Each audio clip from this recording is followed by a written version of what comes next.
Hi guys, welcome back to my channel. അപ്പോൾ ഇന്ന് ഞാൻ നിങ്ങളെ കാണിക്കാൻ പോകുന്നത് ദ എറവാൻ മ്യൂസിയം ആണ് കേട്ടോ. അതായത് ബാങ്കോക്കിൽ തന്നെ കുറച്ച് ഔട്ടർ ഏരിയയിൽ സ്ഥിതി ചെയ്യുന്ന ഒരു എറവാൻ മ്യൂസിയം. ഇവിടുത്തെ പ്രത്യേകത എന്ന് പറയുന്നത് ഒരു വലിയ ഇത് കണ്ടില്ലേ, ഒരു വലിയ കെട്ടിടം, അതിൻ്റെ മുകളിൽ 3 എലിഫൻസിൻ്റെ തലയുമായിട്ടുള്ളതാണ് കേട്ടോ. അപ്പോൾ പിള്ളേർ അവിടെ ചെന്ന വഴിക്ക് തന്നെ അവരുടെ മണിയൊക്കെ അടിച്ചു.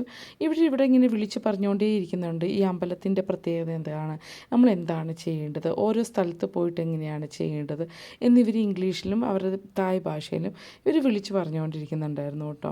അപ്പോൾ നമ്മൾ ഈ കെട്ടിടത്തിൻ്റെ ഈ ഒരു അമ്പലമാണ് ആക്ച്വലി. അപ്പോൾ ഈ അമ്പലത്തിൻ്റെ ഉള്ളിൽ നമ്മൾ കയറാൻ പോവുകയാണ് കേട്ടോ. ആക്ച്വലി ഇതൊരു അമ്പലവും ഇതൊരു മ്യൂസിയവും കൂടിയാണ് കേട്ടോ. ഇതൊരു 3 നിലകളായിട്ടാണ് ഉള്ളത്. അതായത് ഏറ്റവും താഴത്തെ ലെവലിൽ അതിന് സുവർണഭൂമി ലെവൽ എന്നാണ് പറയുന്നത്.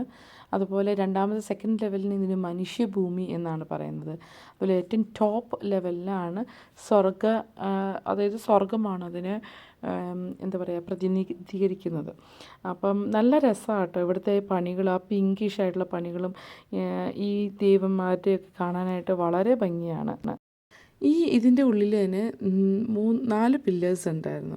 അപ്പോൾ ഈ പില്ലേഴ്സിൽ ഓരോന്നും ഓരോ മതത്തെയാണ് പറയുന്നത്.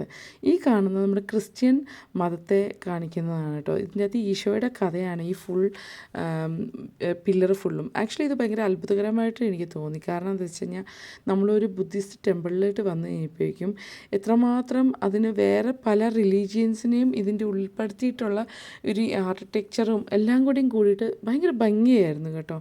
ഇതാണ് ഏറ്റവും മുകളിൽ തട്ടിൽ കാണപ്പെടുന്നത്. ഇതിന് അതിൻ്റെതായ വളരെ പ്രത്യേകതകളുണ്ട്. ആക്ച്വലി ഇത് നമുക്ക് എല്ലാം വീഡിയോഗ്രാഫി പാടില്ലായിരുന്നു കേട്ടോ. ഞാൻ പറഞ്ഞ നേരത്തെ ക്രിസ്ത്യൻ പില്ലറാണ്. ഇതിൻ്റെ അകത്ത് അവരെന്തൊക്കെയാണ് അതിനെക്കുറിച്ച് എഴുതിയേക്കണമെന്നൊക്കെ നമുക്ക് നന്നായിട്ട് വായിച്ച് നോക്കാം. അടുത്ത പില്ലർ എന്ന് പറയുന്നത് തെരവാദ പില്ലർ എന്നാണ് കേട്ടോ. അതെനിക്ക് തോന്നുന്നു ഹിന്ദുസിൻ്റെ വേറെ ഏതെങ്കിലും ഇതായിരിക്കും. അടുത്തത് ബ്രഹ്മ ഹിന്ദു പില്ലറാണ്. അപ്പം പിന്നെയുള്ളത് മഹായാന പില്ലറാണ് കേട്ടോ. നമുക്ക് എല്ലാം അതിനെക്കുറിച്ച് അറിയത്തില്ല, എനിക്ക് നിങ്ങളുടെ അടുത്ത് പറഞ്ഞു തരാൻ. പക്ഷേ ഇതൊക്കെയാണ്. പിന്നെ ഞാൻ പറഞ്ഞില്ലേ, അവരിങ്ങനെ വിളിച്ച് പറഞ്ഞുകൊണ്ടേയിരിക്കും. അപ്പോൾ ഇത് അവിടെ കുറേ ആനയുടെ സ്റ്റാച്യൂസ് ഉണ്ട്. അപ്പോൾ അതിൻ്റെ വയറിൻ്റെ ഉള്ളിലേക്കൂടെ പോവുക, നിങ്ങൾ ആഗ്രഹങ്ങൾ പറയുക എന്നൊക്കെ പറഞ്ഞുകൊണ്ട് അവിടെ നിന്ന് അവർ വിളിച്ച് പറഞ്ഞുകൊണ്ടിരിക്കും. അപ്പം നമ്മൾ ഇങ്ങനെ ഓരോ സ്റ്റോപ്പായിട്ടുണ്ട്. അപ്പോൾ ഓരോ സ്റ്റോപ്പിൽ ചെല്ലുമ്പം എന്ത് നേർച്ചയാണ് ചെയ്യേണ്ടത്, എന്താണ് പ്രാർത്ഥിക്കേണ്ടത്, ഇവിടുത്തെ ദേവതയ്ക്ക് എന്താണ് പ്രത്യേകത എന്നൊക്കെ എഴുതി വെച്ചിട്ടുണ്ടായിരിക്കും കേട്ടോ.